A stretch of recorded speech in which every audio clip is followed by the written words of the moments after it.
GeM TV நேயர்கள் அனைவருக்கும் வணக்கம். நான் உங்கள் விஜய் பிலால். இன்னைக்கு வீடியோவில் நம்ம எதை பற்றி பார்க்க போகிறோம் அப்படின்னு பார்த்தீங்கன்னா, ஈரானில் அமெரிக்கா அப்புறம் ஈரான் இந்த ரெண்டு நாட்டுக்கூட நடுவில் வந்து பேச்சுவார்த்தை நடந்தது. அதுக்கப்புறமா வந்து ஓகே, இதுக்கப்புறம் எங்களுக்கு இந்த மாதிரிலாம் வேணும், எங்களுக்கு இப்படிலாம் இருக்கணும் அப்படின்னு ரெண்டு பேருமே அவங்கவுங்க பாயிண்ட்ஸ் வச்சுருக்காங்க. அதுக்கு எதிர்ப்பு தெரிவிக்கிற மாதிரி ஈரான் சைட்லேருந்து நிறைய பேசியிருக்காங்க, அமெரிக்கா சைட்லேருந்து நிறைய பேசியிருக்காங்க. பேசின அடுத்த நிமிஷமே நிறைய விதிகளெல்லாம் வந்து ட்ரம்ப் போட்ட ஆரம்பித்தார். இது போட்டுமே வந்து இது என்ன சண்டை பெருசாக போகுது அப்படிங்கிற மாதிரி போகும்போது, இப்போ கொஞ்ச நாளாக வந்து ஒரு 2-3 நாளாக இந்த பேச்சுவார்த்தை நடந்து முடிந்து ஒரு 2-3 நாள் ஆனதுக்கு அப்புறமா இப்போ இந்த ஈரான் அமெரிக்கா இந்த போர் வந்து ஒரு அமைதியா இருக்கு அப்படின்னே வந்து சொல்லலாம். ஸோ அது மட்டும் இல்லாம ஈரானுக்குள்ள நடந்திருக்க பிரச்சனையில வந்து இப்போ ரீசெண்டா அங்க இருக்கக்கூடிய நிறைய தலைவர்களை வந்து கைது பண்ணியிருக்காங்க அப்படிங்கிற ஒரு தகவல் வெளி வந்திருக்கு. ஸோ அது யார் அவங்க எல்லாருமே, அது மட்டும் இல்லாம ஸோ இதை தொடர்ந்து இன்னொரு பேச்சுவார்த்தை வந்து அதாவது இன்னொரு மீட்டிங் வச்சு எந்தெந்த பாயிண்ட்ஸ் வந்து இவங்களுக்கு முக்கியமான பாயிண்ட்ஸ் வேணும், அதுக்கப்புறம் வந்து இந்த ட்ரேடு சம்மந்தமாக வந்து என்னென்ன விஷயங்கள்லாம் வந்து பண்ணணும் அப்படிங்கிற மாதிரியான ஒரு பேச்சுவார்த்தை போடுறதுக்காக மேபி இன்னொரு மீட்டிங் போடுறதுக்கான பேச்சுகள் வந்து அடிப்படும் அப்படிங்கிற மாதிரி வந்து சொல்லியிருக்காங்க. ஸோ அது எல்லாமே இந்த வீடியோவில் நம்ம பார்க்கலாம்.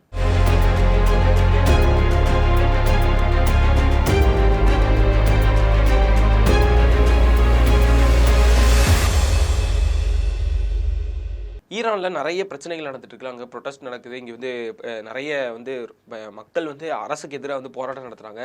ஆயுதுல்லா கமேனி எங்களுக்கு தேவையில்லை, ஒரு மாதிரி நாங்கள் இவங்க அதாவது தலைவர் ஒருத்தரே வந்து தேவையே இல்லை, நாங்கள் இங்கே இருந்துக்கிறோம் அப்படிங்கிற மாதிரி அவங்கெல்லாம் நிறைய போராட்டங்கள் வந்து பண்ணிட்டு இருந்தாங்க. அங்கே இருக்கக்கூடிய முக்கியமான முன்னணி சீர்திருத்த அரசியல்வாதிகள் அப்படின்னு சொல்லுவாங்கல்ல, ஸோ அவங்க எல்லாத்தையும் இப்போ அமெரிக்கா உடைய அழுத்தத்தினால தான் இவங்கெல்லாம் இது பண்ணிட்டு இருக்காங்க அப்படிங்கிற மாதிரி இவங்க எல்லாரும் இந்த அரசியல்வாதிகள் எல்லாருமே வந்து இந்த சீர்திருத்த அரசியல்வாதிகள் இவங்க எல்லாருமே வந்து அமெரிக்காவோட கைக்கூலியா இருக்காங்க, அவங்க சொல்றதை கேட்டு இங்கே நிறைய பேர் வந்து பண்ணிட்டு இருக்காங்க அப்படின்னு சொல்லி அவங்கள வந்து இப்போ ஈரான் அரசாங்கம் வந்து கைது பண்ணியிருக்காங்க. எதுக்காக கைது பண்ணியிருக்காங்க, என்ன விஷயங்கள் இவங்க குறிப்பாக பண்ணாங்க அப்படின்னு பார்த்தீங்கன்னா, இப்போ நடந்த பேச்சுவார்த்தை நடந்திருக்குல்ல, ஸோ இந்த பேச்சுவார்த்தையில் வந்து இவங்க வந்து அமெரிக்கா சாதகமாக அமெரிக்கா சொன்ன நிறைய பாயிண்ட்ஸ், இப்போ செறிவூட்டப்பட்ட யுரேனியம் இந்த இதெல்லாம் வந்து நீங்கள் யூஸ் பண்ணக்கூடாது, இதெல்லாம் கரெக்டாக எங்கள்கிட்ட லிமிட்டில் கொடுக்கணும், நீங்கள் எவ்வளோ வச்சுருக்கீங்கன்னு சொல்லணும் எங்ககிட்ட, அதெல்லாம் வந்து சரண்டர் பண்ணணும், அதாவது நீங்கள் எல்லாத்தையுமே உங்கள் தோட்டத்தில் எங்கள்கிட்ட கொடுத்துடணும் அப்படிங்கிற மாதிரிலாம் நிறைய அமெரிக்கா பாயிண்ட்ஸ் வச்சதில் இது வந்து ஓகே அப்படிங்கிற மாதிரி வந்து சொல்கிறாங்க. இதுக்கு முன்னாடி என்ன சொல்லிட்டு இருந்தாங்க அப்படின்னு பார்த்தீங்கன்னா, இந்த பேச்சுவார்த்தை நடக்கிறதுக்கு முன்னாடி இவங்க எல்லாரும் என்ன சொல்லிட்டு இருக்காங்க, இந்த அரசியல்வாதிகள் எல்லாரும் அப்படின்னு பார்த்தீங்கன்னா, அமெரிக்கா கிட்டே நம்ம சரண்டர்னு சொல்லலாம் அப்படிங்கிற மாதிரி சொல்கிறாங்க. நம்ம நாட்டை வந்து கரெக்டாக கொண்டு போக முடியாது, இது வரைக்கும் இருந்ததே பெருசு, இதுக்கப்புறம் நம்மளால் கொண்டு போக முடியாது, ஆல்ரெடி நம்ம நாட்டில் வந்து மழைகள் அதிகமாக பெய்யாத நாடாக நம்ம நாடு இருந்துகிட்ருக்கு, ஸோ அதனாலேயே நிறைய பிரச்சனைகள் ஏற்பட்டுருக்கு, உள்நாட்டுக்குள்ளேயே நிறைய விஷயம் வந்து சரியாக பண்ண முடிய மாட்டேங்குது, ஸோ அப்படி இருக்கும்போது நம்ம அமெரிக்கா கூடயே நம்ம போயிடலாம் அப்படிங்கிற மாதிரி நிறைய இவங்க ஓப்பனாக பேசுகிறதா இருக்கட்டும், அதுக்கப்புறம் மக்கள் மூலியமாக பேசுகிறதா இருக்கட்டும், அப்புறம் வந்து ரோட்டில் நிறைய பேர் வந்து போராடுறாங்கல்ல, ஸோ அவங்கள்ட்ட வந்து இந்த செய்திகளை பரப்பி அவங்கள பேச வைக்கிறதா இருக்கட்டும், இந்த மாதிரி விஷயங்களை வந்து பண்ணுறாங்க. ஸோ இவங்க வந்து அமெரிக்காவுடைய கைப்பக்கம் போயிட்டாங்க அப்படிங்கிற ஒரு தகவல் இருக்குது. ஸோ அதனாலேயே இவங்களை வந்து நாங்கள் வந்து அரெஸ்ட் பண்ணியிருக்கோம். ஸோ எல்லா அரசியல்வாதிகளும் இல்லாமல் குறிப்பிட்ட சில சீர்திருத்த அரசியல்வாதிகள் இவங்களை மட்டும் பாயிண்ட் பண்ணி இவங்க என்னென்ன பண்ணியிருக்காங்க, அவங்க இதை பற்றி என்னென்ன பேசியிருக்காங்க, இப்போ நடந்துட்டு இருக்க இஷ்யூ பற்றி, இந்த வார் இப்போ நடக்க போகிற இந்த அமெரிக்கா ஈரான் வாரை பற்றி அவங்க என்னென்ன தெரிவிக்கிறாங்க அப்படிங்கிறது எல்லாமே ஆராய்ஞ்சு அதுக்கப்புறமா இவங்களை கரெக்டாக இவங்க தான் வந்து அமெரிக்கா கூட சேர்ந்து இருக்காங்களா அப்படிங்கிறத கன்ஃபார்ம் பண்ணி இவங்களை வந்து கைது பண்ணியிருக்காங்க. ஸோ இதனால அங்கே சின்ன ஒரு பரபரப்பான ஒரு கலவரம் வந்து திரும்ப எழுந்திருக்கு அப்படின்னே வந்து சொல்லலாம். மக்கள் மத்தியில் என்ன பார்க்குறாங்க அப்படின்னு பார்த்தீங்கன்னா, இவங்க வந்து சரியான பாயிண்ட்ஸை சொல்கிறாங்க, இவங்க வந்து உங்களுக்கு ஆப்போசிட்டாக இருக்காங்கன்னு சொல்லி நீங்கள் இவங்களை வந்து அரெஸ்ட் பண்ணியிருக்கீங்க, மக்கள் கூட இவங்க நிற்கிறாங்கன்னு சொல்லி அரெஸ்ட் பண்ணியிருக்கீங்க அப்படிங்கிற மாதிரி இவங்களை இப்போவுமே கைது பண்ணதுக்கப்புறமே மக்களை வந்து ப்ரொட்டஸ்ட் நடத்துறதுக்காக, போராட்டங்கள் நடத்துறதுக்காக இவங்க தூண்டி விடுற மாதிரியான ஒரு செய்திகள் வந்து வெளியே வந்திருக்கு. ஸோ இந்த கைது நடந்ததுக்கப்புறமா மக்கள்கிட்ட ஈரான் அரசாங்கம் என்ன சொல்றாங்க அப்படின்னு பார்த்தீங்கன்னா, இந்த பேச்சுவார்த்தை நடந்தாலுமே வந்து இப்போதைக்கு நம்ம நாட்டுக்குன்னு ஒரு குறிப்பிட்ட ரூல்ஸ் இருக்கு, நம்ம நாட்டில் என்னதான் இதாக இருந்தாலும் பல வருஷங்களா நம்ம இந்த போர்னு இல்லை, அமெரிக்கா இப்போ பண்ணுறதுன்னு இல்லை, பல வருஷங்களா 100,000 வருஷத்துக்கு முன்னாடிலாம் வந்து நம்ம நாடு வந்து நிறைய போராட்டங்களும் போர்களும் வந்து சந்திச்சுட்டு வந்திருக்கு, அப்போல்லாம் தாக்கு பிடிச்சிருக்கோம், இந்த டைமும் நம்மளால முடியும். ஸோ இந்த அளவுக்கு நம்ம நாட்டை கொண்டு போகிறது வந்து சரியான ஒரு விஷயம் தான். அது அமெரிக்கா கையில் போயிருச்சுன்னா நம்ம நாடுடைய எதிர்காலமே இல்லாமல் போயிடும், மற்ற நாடுகள் அந்த வெனிசுலா அந்த மாதிரி நாடுகள் இப்போ சிக்கியிருக்க மாதிரி நம்ம நாடுகளுமே ஆயிரும் அப்படிங்கிற மாதிரியும் அரசாங்க சைட்லேருந்து தெரிவிக்கிறாங்க. ஸோ அதனால இவங்க என்ன பண்ணியிருக்காங்க, ஏன் இவங்களை கைது பண்ண அப்படிங்கிறதையும் வந்து சொல்லியிருக்காங்க. இன்னொரு சைடு என்ன பண்ணுறாங்க, இந்த பேச்சுவார்த்தை முடிஞ்சதுக்கு அப்புறமா ட்ரம்ப் சைட்லேருந்து ஒரு அறிவிப்பு வந்திருக்கும்ல, அவர் என்ன சொல்கிறாரு, அதாவது பேச்சுவார்த்தை முடிஞ்சு எல்லாரும் ஒவ்வொரு பக்கம் ஒவ்வொரு விஷயங்கள் வந்து பேசியிருக்காங்க, இந்த பேச்சுவார்த்தை இப்படி நடந்திருக்கு, உடனே ட்ரம்ப் வந்து இதெல்லாம் சொல்லியிருக்காரு அப்படிங்கிற பேச்சுவார்த்தை நடந்தாலும் ட்ரம்ப் சைட்லேருந்து புதுசாக ஒரு அறிக்கை விடணும்ல, அவர் எதாவது பண்ணணும்ல, ஏன்னா அவர் எப்போவுமே ஏதாவது ஒன்று திடீர்னு ஏதாவது ஒன்று பண்ணிகிட்டே இருப்பார். அந்த மாதிரி சும்மா இருக்க மாட்டார்ல. அதனால இந்த பிரச்சனைக்கு இப்போ என்ன பண்ணியிருக்காரு அப்படின்னு பார்த்தீங்கன்னா, சீக்கிரமே வந்து உங்கள் முடிவை சொல்லுங்கள். அப்படி இல்லைன்னா தெஹ்ரான், ஈரானில் இருக்கக்கூடிய கேபிட்டலான தெஹ்ரான், இந்த இடத்துல தாக்குதல் வந்து பயங்கரமான தாக்குதல் வந்து நான் கண்டிப்பாக நடத்தியே தீருவேன் அப்படின்னு சொல்லி ஒரு மிரட்டலை ஒன்று விட்டுருக்காரு.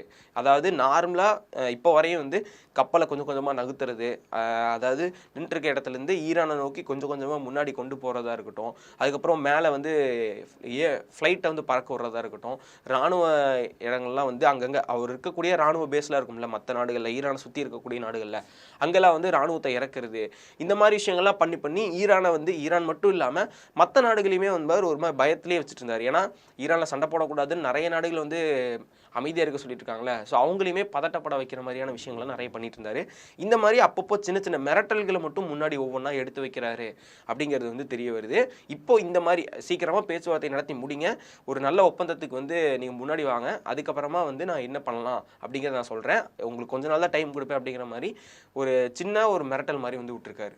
இது வரைக்கும் ஈரானில் நிறைய மக்கள் வந்து இறந்து போயிருக்காங்க அப்படிங்கிற ஒரு செய்தி இருக்கும். அதில் வந்து இப்போ வெளியிட்டிருக்க அறிக்கையில் எத்தனை பேர் வந்து இறந்து போயிருக்காங்க அப்படின்னு பாயிண்ட்ஸ் வரியாக, அதாவது எவ்வளோ பேர் இறந்து போயிருக்காங்கன்னு துல்லியமாக கணக்கு பண்ணி விட்டதில் 6842 மக்கள் வந்து இறந்து போயிருக்காங்க ஈரானில் இந்த போராட்டத்தினால அப்படின்னு சொல்லி ஒரு செய்தி வந்து வெளியிட்டிருக்காங்க. இதில் ஈரானுடைய அரசாங்க பாதுகாப்பு படையில் இருக்கக்கூடிய உறுப்பினர்கள் மட்டும் 3117 பேர் வந்து இறந்து போயிருக்காங்க அப்படிங்கிற ஒரு செய்தி இருக்குது. ஸோ இதை வந்து வெளியிட்டதுக்கு அப்புறமே வந்து ஈரான் சைட்லேருந்து என்ன சொல்கிறாங்க அப்படின்னு பார்த்தீங்கன்னா, இது வந்து அதாவது ஈரானுடைய அரசாங்கம் என்ன சொல்கிறாங்க அப்படின்னு பார்த்தீங்கன்னா, ஃபஸ்ட்டு வந்து அவங்க ஒத்துக்கிட்டாங்க, இந்த மாதிரி மக்கள் வந்து நாங்கள் போராட்டத்தில் ஈடுபட்ட மக்களை வந்து நாங்கள் இந்த மாதிரி தூக்கில் போட்டோம், இந்த மாதிரி சுட்டு கொலை பண்ணோம், இந்த மாதிரிலாம் வந்து சொன்னாங்க. அப்படி சொல்லியிருந்தாலுமே ஆனால் இதில் நிறைய பேர் என்ன சொல்கிறாங்க, அதாவது இத்தனை பேர் இறந்ததில் வந்து ஈரான் அரசாங்கம் என்ன சொல்கிறாங்க அப்படின்னு பார்த்தீங்கன்னா, நாங்கள் இந்த மாதிரி நடந்தது உண்மை தான், ஆனால் இத்தனை மக்கள் இறந்ததுக்கு காரணம் இவங்க எல்லாருமே வந்து உண்மையாலுமே ஈரான் நாட்டுடைய ஒரு மக்கள் இல்லை, அதாவது அமெரிக்கா மற்றும் இஸ்ரேல் இவங்களுடைய பேச்சை கேட்டு நம்ம நாட்டுக்குள்ளே நம்ம மக்களை தூண்டி விடுறதா இருக்கட்டும்.